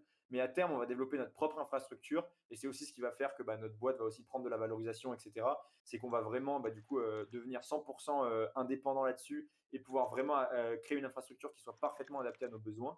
Et là, je pense qu'à ce moment-là, on rajoutera du coup certains protocoles, mais uniquement les gros. Enfin, nous, on va vraiment toujours rester focus avec nos valeurs, uniquement les plus gros protocoles et uniquement les plus gros tokens.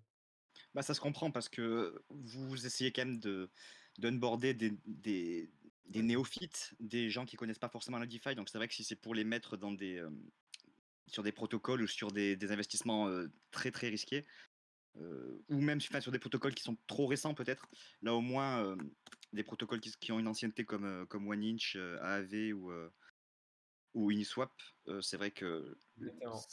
voilà, c'est quand même un certain gage de sécurité. Exactement. Est-ce qu'on peut parler des objectifs court terme, moyen terme et long terme de la roadmap? Bah écoute, très, très bonne question. Une nouvelle fois, une fois n'est pas coutume, tout est dans la documentation. Mais du coup, on va les reprendre. Donc là, pour vous la faire très courte, je vais dire des choses différentes de la doc, comme ça vous aurez des petites exclus dont vous pourrez profiter. Donc nous, là, actuellement, on a lancé notre stratégie il y a un peu plus d'un mois. On a déjà, comme vous l'avez vu, à peu près 100K dollars sous gestion. Notre objectif, ça va être du coup de rapidement croître, donc à la fois sur le nombre de stratégies qu'on peut proposer, comme on l'a dit, et à la fois sur la TVL qu'on aura aussi. On aimerait bien atteindre rapidement plus d'1 million de dollars déposés sur Lobster. Ensuite, du coup, on a aussi pas mal de perspectives à explorer, notamment, vous l'avez vu là en ce moment, il y a une campagne marketing, c'est aussi pour ça qu'on fait du coup des giveaways, etc. On cherche vraiment à faire grossir notre communauté. On a envie de mettre pas mal de choses en place avec la communauté, faire gagner des choses, mettre en place un Discord, un Zilli, etc. Vraiment faire grossir notre communauté. Nous aussi, en termes d'équipe, on est en train de grossir. Là, on est en train de recruter. On a notre levée de fonds qui avance bien. L'idée, ça va être de clôturer cette levée de fonds. Tout ça, ça va se passer d'ici normalement fin 2024. Ensuite, une fois que pour la vision un peu plus long terme, enfin un peu plus moyen terme, on va intégrer de l'IA à nos algorithmes. Ça, c'est quelque chose sur lequel on a déjà commencé à travailler. On va aussi du coup évidemment améliorer le produit en même temps, ça va de soi, construire notre propre infrastructure. Du coup, on a aussi, là, on est en train de s'intégrer avec pas mal d'acteurs professionnels pour qu'ils distribuent nos stratégies via leur application et qu'on puisse onboarder des gens en euros. Enfin, en fait, l'objectif, ça va être vraiment, vous l'aurez compris, de toute façon, ça va être toujours la même logique, des stratégies plus performantes et encore plus d'accessibilité et encore plus de personnes qui peuvent être touchées avec encore plus de portes d'entrée, etc. Du coup, je te coupe 30 secondes parce que tu parlais d'onboarder plus de personnes. J'ai une question de Tilde qui demande si une application mobile est prévue. Ah, alors, très bonne question. Pour l'instant, alors ça, c'est ma vision, mais je pense que c'est encore un peu tôt pour la DeFi mobile aujourd'hui. En fait, si c'est pour investir directement en crypto, je pense qu'une application mobile n'est pas pertinente. En revanche, si jamais, par exemple, on s'intègre chez des partenaires type des PSAN, par exemple, je sais pas, vous pourrez connaître on va prendre un gros PSAN, comme ça, il n'y aura pas de personne qui ne connaîtra pas, donc Binance, par exemple. Si on s'intègre chez Binance, du coup, en ayant vos cryptos chez Binance, vous pourrez directement investir chez Lobster. Et ça devrait arriver assez rapidement si tout se passe bien. On va s'intégrer chez pas mal on est en discussion avec pas mal de PSAN. Et donc, si tout se passe bien, on devrait avoir des acteurs qui ont des apps mobiles qui proposent des services de Lobster via leur app. Donc ça devrait arriver assez rapidement. Et une app brandée purement Lobster, euh, peut-être. Moi, j'ai bien envie d'en faire une, mais je pense que pour l'instant, c'est un peu tôt. Ok, ça se comprend. J'avais une question tout à l'heure sur les stratégies. Est-ce que vous prévoyez des stratégies propres au bear market ou des stratégies potentiellement capables de contrer un Black Swan? Après, théoriquement, un Je Black Swan, sais, non, parce que c'est censé pas être prévu, mais je ne sais pas si toutes les questions de la communauté sont tout le temps comme ça ou si il y a des questions que toi tu poses aussi, mais je trouve que depuis tout à l'heure, les questions sont hyper pertinentes. Et ça me fait très plaisir. Effectivement, c'est quelque chose qu'on a en tête aussi. On est déjà en projet là-dessus parce que nos stratégies sont pas du tout les mêmes, que ce soit en bear market ou en bull market. En effet, du coup, en bull market, il y a beaucoup de fluctuations de cours et donc du coup, il faut des stratégies qui soient beaucoup plus capables de tenir des variations rapides et d'être assez agiles. Alors que à l'inverse, en bear market, nos stratégies, c'est là normalement où elles performent le plus parce qu'en fait, nous, on a vraiment des stratégies, comme on dit, sur le long terme. Et donc la stratégie qui est actuellement, elle est plutôt hybride entre, on va dire que elle est faite pour un bear market dynamique, comme c'était un peu le cas récemment. Et on va faire des stratégies bull market et des stratégies bear market aussi. Donc ouais, c'est une super question. Et effectivement, c'est pas du tout la même approche. Même si notre algorithme aujourd'hui, avec différents paramètres, pourrait se décliner en différentes versions. Et c'est ce qu'on va proposer. Ok, c'est très clair. Mmh. Petite question, comment comptez-vous évaluer et choisir une nouvelle stratégie à intégrer dans la plateforme? Est-ce que ça peut être par exemple en fonction des demandes des utilisateurs? Alors, ouais, bah, enfin vraiment, vous allez avoir l'impression que je dis ça pour vous faire plaisir, mais en vrai, vraiment super question. Parce que j'en ai fait quelques-unes des amas, même des conférences et cetera des fois et souvent les questions, bon, bah, elles sont pas toujours très pertinentes et là, c'est une super bonne question. Donc déjà, il y a 2 choses donc que tu as mentionnées. Il y a choisir, comment on paramètre la stratégie et il y a choisir, quelle stratégie on propose. Donc pour la stratégie qu'on propose, effectivement, on écoute les utilisateurs. Donc par exemple, il y a des utilisateurs qui vont avoir envie, je sais pas, d'un rendement très agressif sur du Bitcoin. À l'inverse, il y en a qui vont vouloir, par exemple, du rendement très chill sur de l'USDC. Donc ça, on va aller écouter la communauté là-dessus. Et après, nous, pour tester si une stratégie est viable ou pas, on a développé en interne un outil de backtesting qui est vraiment ultra solide. Je ne sais pas si vous connaissez Revert Finance, c'est un truc de niche, hein, vraiment, mais c'est un logiciel qui permet de backtester les performances des pools Uniswap, d'avoir l'historique des tokens, etc. Il permet de faire plein de choses. Et nous, on a redéveloppé ça en interne de façon beaucoup plus poussée. Et en fait, on peut, en un clin d'œil, scraper toute la data passée du marché pour pouvoir effectuer des simulations sur nos algorithmes et vraiment prendre les meilleures décisions et lancer les algorithmes qui ont le plus de chances de marcher. Et ça, pour le coup, ça nous aiguille vachement dans le choix. Donc, si je résume, les besoins des utilisateurs avant tout, parce que ça reste un produit, et évidemment, du coup, le choix aussi des performances via du coup ce logiciel de backtesting. Ok. Tout à l'heure, j'avais une question sur la manière dont un utilisateur du Web3 peut s'engager dans votre projet. Comment participer et est-ce qu'il est incentivé pour ça? Alors, super question. Alors, première chose, donc, il peut participer déjà, le plus évident, en plaçant sur le protocole. Aujourd'hui, on a communiqué dessus d'ailleurs récemment. On a un programme d'incentive qui est vraiment, d'ailleurs on en parle ici, Token Incentive. Donc voilà, là et d'ailleurs on a développé un nouveau modèle qu'on va publier bientôt. C'est-à-dire qu'en fait, les utilisateurs qui placent aujourd'hui chez Lobster, nous, on fait vraiment en sorte qu'ils pardonnez-moi l'expression, mais qu'ils se ralassent en termes de rendement et qu'ils se régalent quoi, et qu'ils aient à boire et à manger, comme on dit. Donc, du coup, on envoie du rendement de la trésor de l'entreprise pour rémunérer et remercier les premiers utilisateurs. Donc ça, c'est la première chose. La deuxième chose, c'est qu'en plus, évidemment, la stratégie fait de la performance, donc du coup, les utilisateurs vont toucher des rendements par rapport à ça. Et ensuite, on a toute notre communauté. C'est hyper important que la communauté soit active. Et pour nous, c'est hyper important de se faire connaître. Donc, on a du coup un Discord sur lequel il y a des jeux qui vont être mis en place. Il y en a déjà quelques-uns qui commencent. On a un Zilli qui est actif et qui est pour le coup très actif là, depuis quelques jours, donc c'est cool, qui du coup vous invite à faire pas mal d'actions.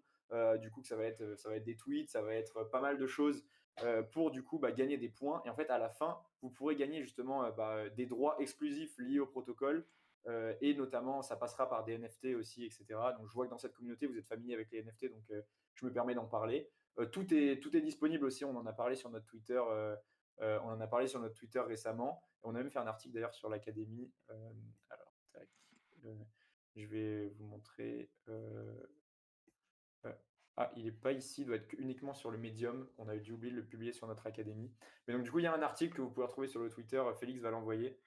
Ah oui, voilà, exactement. Félix me dit qu'il est sur le Medium.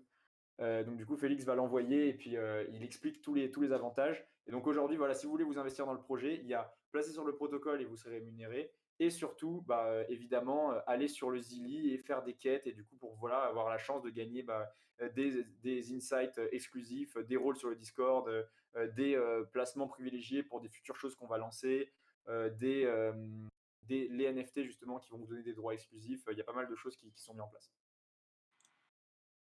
Ok, donc Évidemment, j'aimerais. évidemment, effectivement, Félix, merci de le rappeler.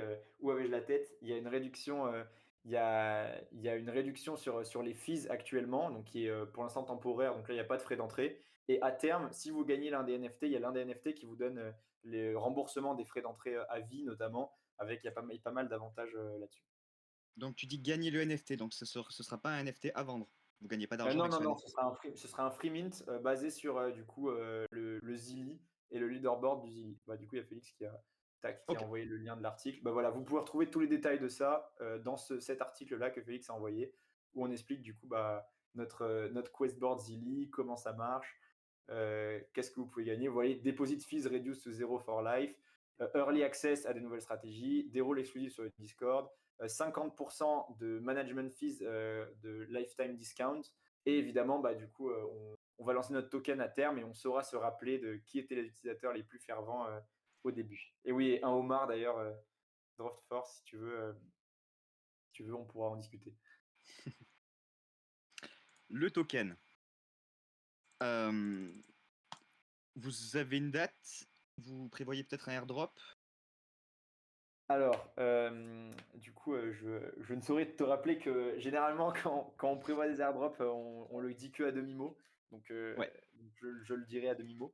Mais donc, du coup, il y a enfin, en tout cas, on va créer un token. En fait, nous, je ne sais pas si vous êtes familier avec les protocoles de DeFi, mais en fait, il y a beaucoup de protocoles de DeFi aujourd'hui qui ont des tokens et en fait, ils sont plus ou moins utiles. Et nous, en l'occurrence, il y a vraiment beaucoup d'utilités qui sont à imaginer. Il y a notamment le fait qu'on peut équilibrer les performances entre les stratégies, c'est-à-dire qu'il y a des stratégies qui performent un peu moins, on peut utiliser le token pour rémunérer les utilisateurs qui sont sur ces stratégies-là. On peut faire du coup du revenu sharing, c'est-à-dire que des personnes qui vont avoir le token vont pouvoir toucher des intérêts sur des intérêts que nous-mêmes on touche. Il va y avoir du coup une partie des intérêts qui vont servir à racheter le token pour être réinjectés dans la tokenomics. Nous, il y a vraiment une vraie pertinence et un vrai intérêt à avoir un token. Donc, on a un token qui va sortir du coup dans les mois, années à venir. On essaye de pas trop s'avancer sur la roadmap, mais en tout cas, on travaille déjà dessus et ça va être quelque chose d'assez intéressant et qui va vraiment compléter notre écosystème au maximum. Ok, bah super. Mm. J'avais une question. Donc oui, ma question c'est, est-ce que tu peux nous donner les différents objectifs dans le temps? Qu'est-ce que vous prévoyez de faire là au cours de cette année 2024? Mhm. Bah ouais, du coup, donc, j'en ai un petit peu parlé tout à l'heure au niveau de la roadmap, mais donc là, on a une levée de fonds qui est en cours, donc on aimerait bien la clôturer rapidement. Enfin, la clôturer rapidement, je dis rapidement à une échelle de levée de fonds, c'est-à-dire d'ici la fin de l'année, quoi. Ensuite, on a du coup faire grossir et engager la communauté, pouvoir du coup évidemment la récompenser si elle nous aide à grossir le projet. Il y a du coup avoir de plus en plus d'argent sous gestion pour du coup atteindre des milestones intéressantes parce qu'en plus évidemment ça c'est d'un point de vue plus business, mais en fait on change vraiment de paradigme en fonction de l'argent qu'on a sous gestion. Enfin, vous prenez pas autant au sérieux un protocole qui a 100 000 sous gestion comme c'est notre cas aujourd'hui qu'un protocole qui a 10 millions, 20 millions, 30 millions, 100 millions sous gestion. Et donc voilà, il y a vraiment cet objectif-là, donc faire grossir la communauté, acquérir la TVL, clôturer notre levée de fonds, et du coup, on va sortir des nouvelles stratégies. On va du coup aussi voir comment on pourrait justement intégrer des nouvelles technologies comme de l'IA dans les calculs de nos stratégies, développer notre propre infrastructure. Il y a pas mal de choses. Ok, j'ai une question qui demande le ticket d'entrée pour la levée de fonds. Si j'ai Alors, peut-être des gens qui peuvent être intéressés.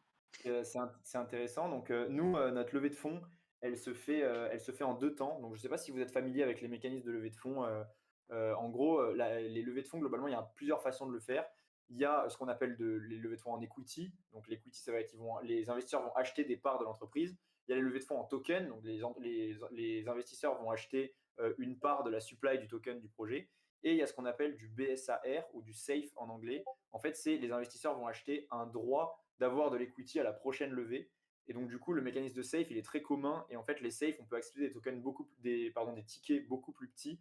Donc là, aujourd'hui, on accepte des tickets à peu près aux alentours de 10 000 euros pour les premiers tickets sur ce premier tour de levée de fonds qui est donc entre 2 et 300 000 dollars. Et après, il y aura un tour d'1 million où là, ce sera que des venture capital, donc des fonds d'investissement professionnels. Et là, le ticket minimum sera genre 300 000 dollars. Je te souhaite de pouvoir les mettre à un Tony Bot, mais si jamais on a encore le tour avec les plus petits tickets qui est ouvert, donc si ça t'intéresse, on pourra en discuter après. Voilà, et je voulais revenir sur la question de Nab concernant le token. Donc, Mm. on peut sortir un token avec une entreprise française sans avoir le PSAN. Alors, du coup, pour sortir le token, justement, on est en train de voir avec nos avocats. On est en train de voir avec nos avocats comment est-ce qu'on pourrait faire ça au mieux, sachant que comme nous, le token, ça a pour objectif d'être quand même lié à une sorte de DAO. Donc en fait, généralement, à chaque fois qu'il y a des tokens, les tokens, c'est un peu des sortes d'instruments qui permettent d'impliquer la communauté, etc. Et donc, pour le coup, peut-être qu'on créera une DAO qui, elle, émettra le token et qui ne sera pas forcément en France. Mais en tout cas, nous, ce qu'on a en France aujourd'hui, c'est l'entreprise qui gère le développement des solutions Lobster. Donc nous, aujourd'hui, la société qu'on a, c'est vraiment une société de développement, entre guillemets, informatique liée à la finance. En fait, nous, en réalité, comme vous l'aurez compris, comme à aucun moment on recueille des fonds d'utilisateurs chez nous, à aucun moment on fait du fiat crypto ou du crypto pour le compte des utilisateurs. Donc en fait, nous, aujourd'hui, on est vraiment juste une boîte de tech qui est en France. Et c'est comme ça qu'on a build ça. Mais pour le coup, le token, la boîte sera sûrement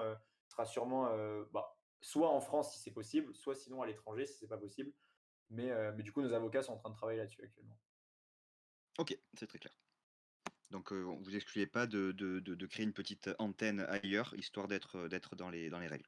Pour l'émission du token, parce que je sais que Oui. pour le coup, pas mal de boîtes font ça. Enfin, je sais pas si, j'imagine, vous connaissez les grosses boîtes françaises aujourd'hui que sont par exemple Swissborg, qui est en l'occurrence pas vraiment française, mais plutôt affiliée à la Suisse. Les boîtes type Coinhouse, ce genre d'acteurs. Et généralement, ils ont des antennes à l'étranger pour faire différentes opérations. C'est quelque chose qui se fait beaucoup. Ok.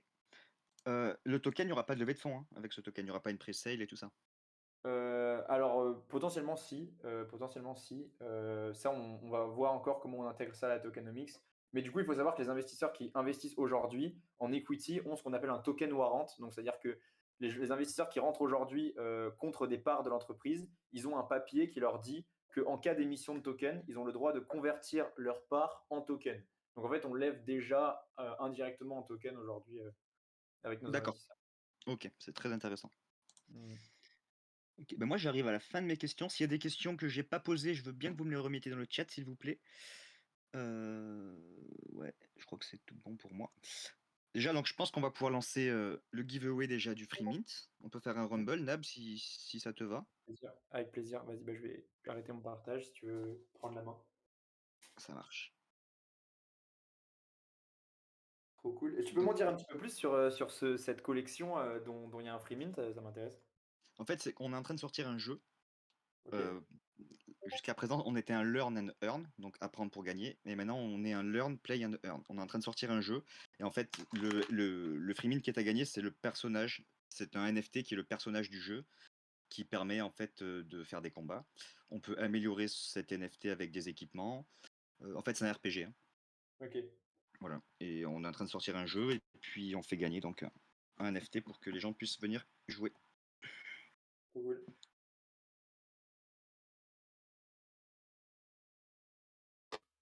Et par la suite, on fera un giveaway bot pour les 100 USDT.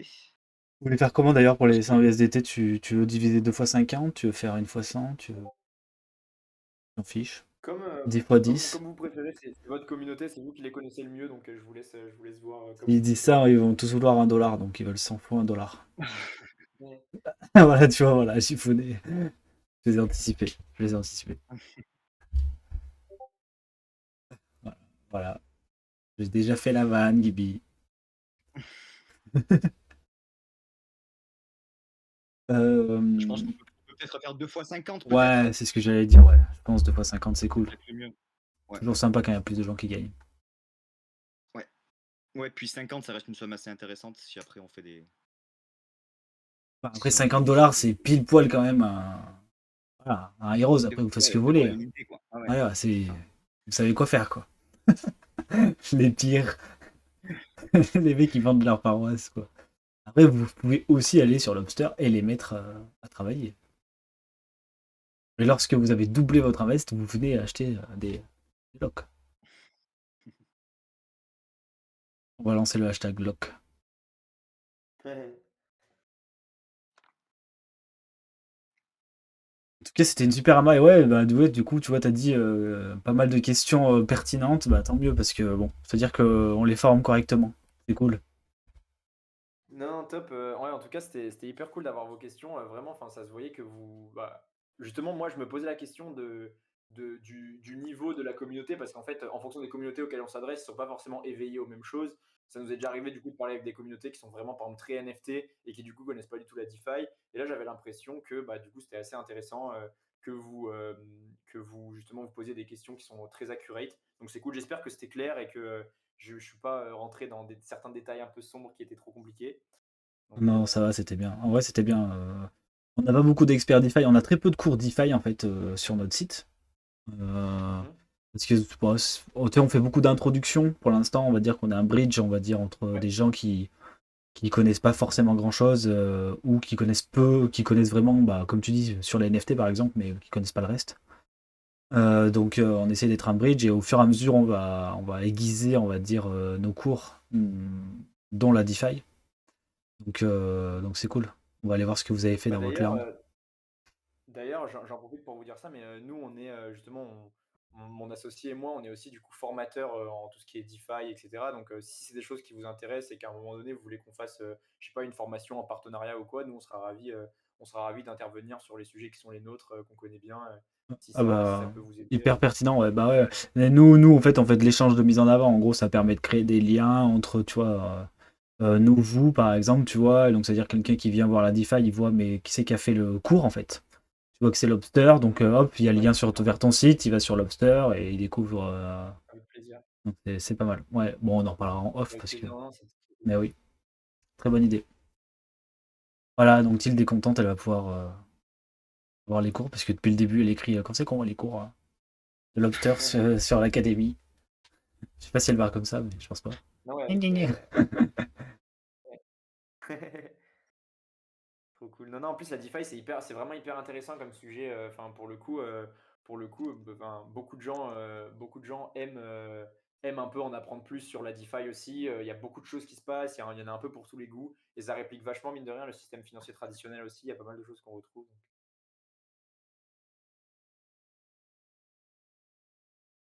Ah, du coup, c'est bien un Rumble que vous avez fait gagner. Ouais, c'est ça. On aime bien les Rumble, Ouais, c'est ouais, toujours le sympa. Rumble, c'est pour faire gagner le free mint. Et après, tu feras gagner, je pense, en giveaway bot. Ce sera peut-être Ouais, ouais, pour le je ferai les 50. doubles.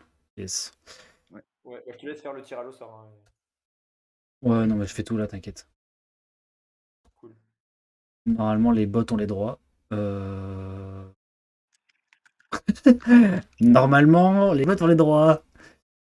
Comment ça? Si, ça s'est ouvert à côté. Ok. Alors, on va mettre deux winners de 50 dollars.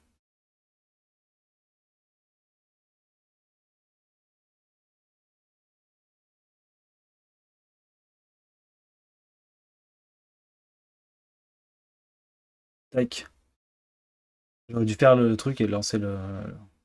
C'est pas grave. On va discuter pendant 5 Bye, minutes. Lobster. Bah, c'est sympa, bisous, bye Lobster. J'adore. Allez hop, je J'adore. participe et je vous emmerde. Trop cool. Ah, Je vas-y, on peut participe aussi. participer. Vas-y, moi aussi, je participe. Ouais, comme ça, Lucas. Ah oui, par contre, Lucas, ou Lucas, pourquoi j'ai dit Lucas? Il y a une règle chez nous, c'est que tu doubles le giveaway si tu gagnes. Ah, ok, j'espère, je vais pas je, gagner. je déclique. Déjà, tu restes cliqué, c'est Je bien. décline. Et pareil pour Félix, hein. You already entered the event. Ok, ça marche. Le mec, il peut plus. Ah oui, Mais ce qu'on t'a pas dit, c'est que tu peux plus Le sortir. Non, je rigole. Félix, le connaissant, il a déjà créé 60 faux comptes et il est déjà là en train de spammer votre giveaway C'est possible. pour ramener l'argent à la maison. Non, je rigole. Non, moi, je reste bien sur le banc. Non, mais t'as raison, t'as raison. De toute façon, tu les paieras de ta poche, hein, c'est pas nous qui allons financer si jamais tu gagnes. Oh, le meilleur, le meilleur fondateur de projet. Tu te démerdes, gros. Je rigole, je rigole. Ah, on Non, sait. bah d'ailleurs, j'en profite pour faire un shout-out du coup à Félix qui est vraiment un super, super recrue qui travaille super bien avec nous et qui gère le marketing d'une main de maître. C'est lui qui est derrière la plupart des contenus que vous voyez sur l'académie, qui aussi modère nos réseaux sociaux, qui pense tous les jours à comment il pourrait régaler la communauté et mettre en place des choses. Donc, Ah, c'est du cool. coup, Ah, il c'est cool. gère vraiment. Donc, Ah, vous pouvez le c'est du shout-out taf, hein. aussi. Ça, c'est du taf, hein. On sait, hein. Ça, C'est du taf et il le prend très à cœur. Ouais, c'est top. Et vous êtes combien, du coup, c'est dans très la cool. team, En vrai, enfin, dans le projet, en fait, parce qu'on n'en a pas trop discuté, mais vous êtes combien dans la Du coup, l'heure actuelle? nous, on est donc actuellement, on est entre 5 et 7 8 en fonction de si tu comptes les freelances, etc. Mais globalement, en full time, aujourd'hui, on est 5. Du coup, il y a donc les trois fondateurs, Armand, Alexis, moi-même. Et après, il y a Félix qui s'occupe du marketing. Et il y a du coup Clément, qui est notre stagiaire dev, qui nous a rejoint il n'y a pas longtemps. et qui du coup, voilà, parce que pour info, on a tout fait nous-mêmes, le produit, enfin, par exemple, le front que vous avez vu, c'est moi qui l'ai développé. Parce que du coup, je suis ingénieur informatique, mon CTO aussi, c'est lui qui a développé toute la partie infra, les algos. Moi, je l'ai un peu aidé là-dessus aussi, mais c'est globalement lui qui a tout géré. Mon associé, le CEO, c'est lui qui gère la partie vraiment stratégie DeFi, il est expert là-dedans. Et donc après, on a du coup recruté pour nous accompagner, nous compléter sur les tâches où on était moins bons. Ouais, c'est pas mal en vrai. C'est bien, c'est bien. Non, mais c'est chaud Comment ça, de. stagiaire dev, le pauvre? Tu verrais notre tech, il se régale. Ouais, quand on crée des trucs enfin, de zéro, puis qui sont pas forcément existants, quoi. C'est vrai que côté point de vue technique, c'est beau pour les devs, quoi. Nous, on voit nos devs, ils se régalent, quoi. Bon, ils y passent des heures, mais ils se régalent. Carrément. Non, mais pourquoi on lui file pas un CDI, Thiel? Très bonne question, tout simplement parce qu'il est en stage de fin d'études, mais c'est aussi pour ça qu'on l'a embauché avec pour objectif derrière de, quand il finit son stage de fin d'études, potentiellement l'intégrer à la team de façon CDIsée, comme on dit. Elle défend les devs, coûte que coûte. Ouais, elle a raison, elle a raison. Non, non, c'est cool, c'est cool, c'est Le cool. En tout cas, syndicat des enfin, devs. Puis, ouais, Pénor, pour répondre à ta question, les CDI, ça peut être chaud pour des jeunes entreprises, quoi. Parce que ça te met dans une obligation de payer tes gars, quoi.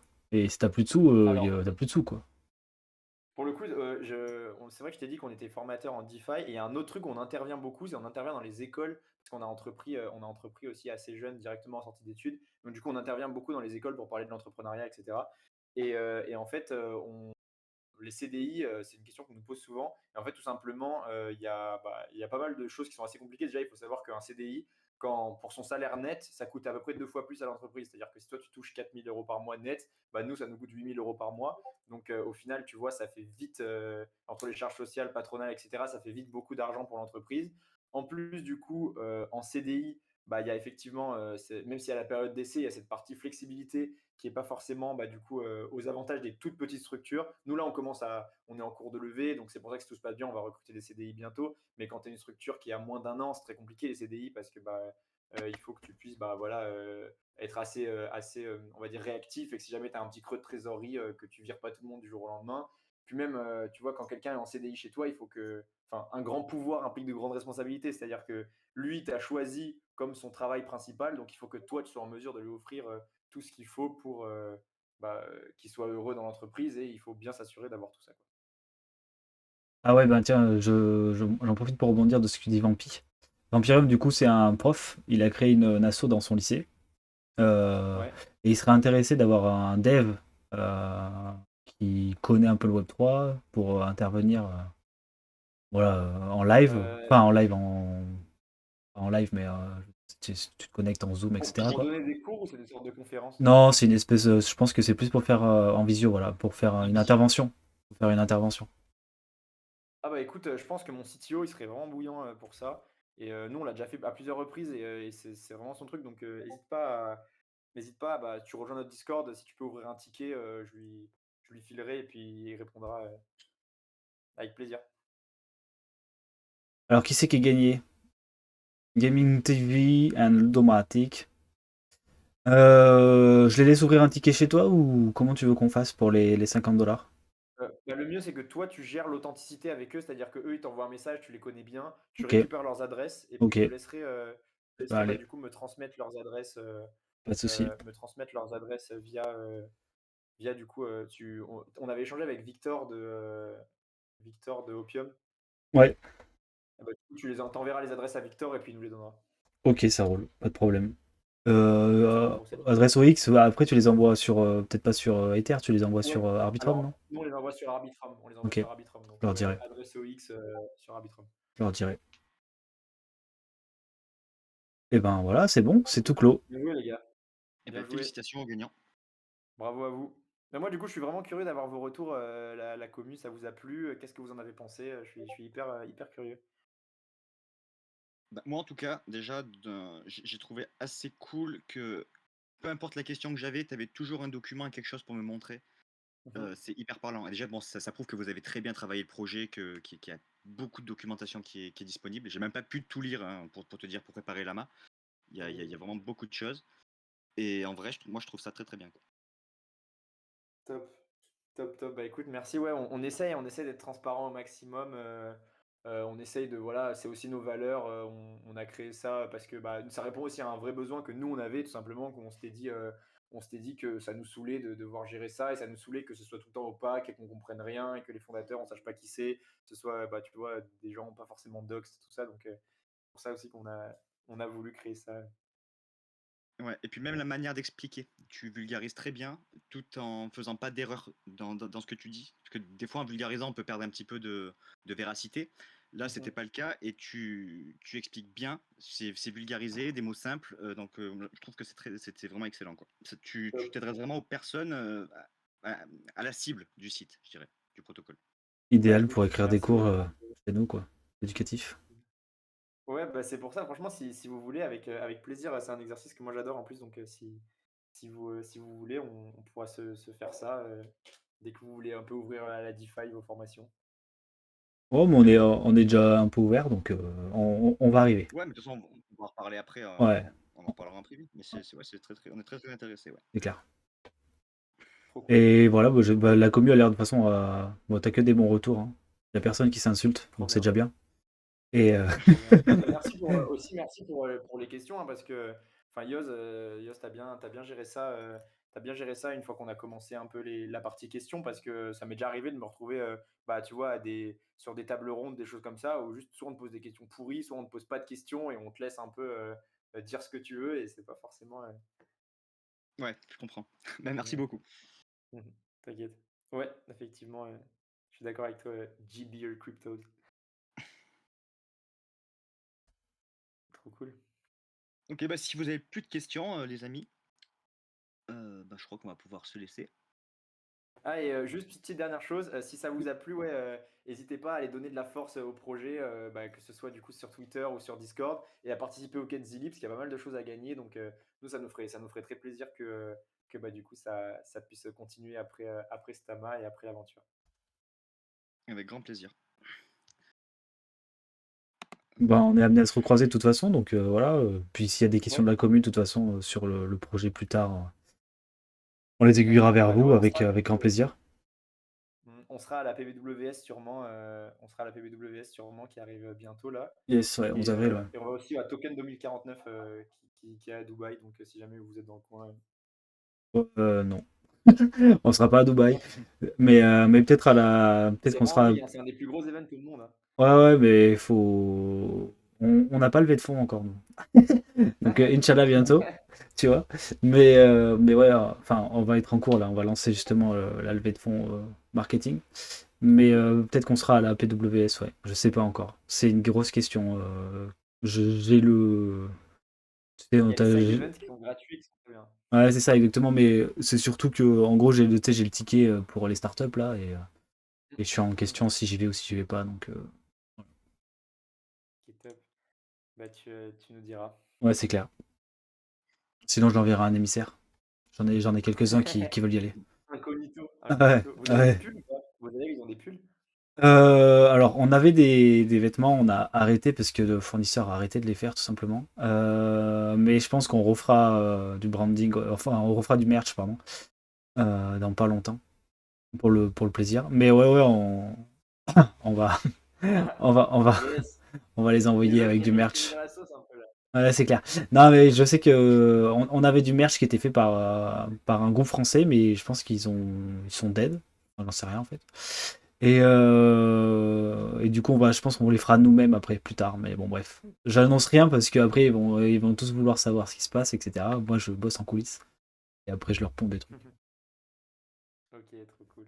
Mais Ah ouais, là, c'est attends, clair. quelqu'un qui dit, ouais, on peut pas faire la quête Zilly, je sais pas exactement de quoi il parle. C'est quoi cette quête? Ah oui, la quête, c'est la nôtre. Alors attends, j'ai déjà oublié le mot de passe parce que le mot de passe est là. Tiens, Ah, il yo-yo. était en haut, ok. Allez, mis. Ouais, je l'ai mis au tout début. Et je le mets là pour être sûr que vous l'ayez Ah ouais, tous là au vu. moins, tu l'as mis 40 fois, là, il y a plus de risque de l'oublier. C'est clair. Et puis ils ont jusqu'à minuit le mot de passe. Bon allez, on se laisse là-dessus en tout cas. C'était super intéressant. Merci beaucoup à tous. Ouais, merci à vous les gars. Merci beaucoup, c'était cool. C'est Merci top, à tous salut, d'avoir à écouté. plus.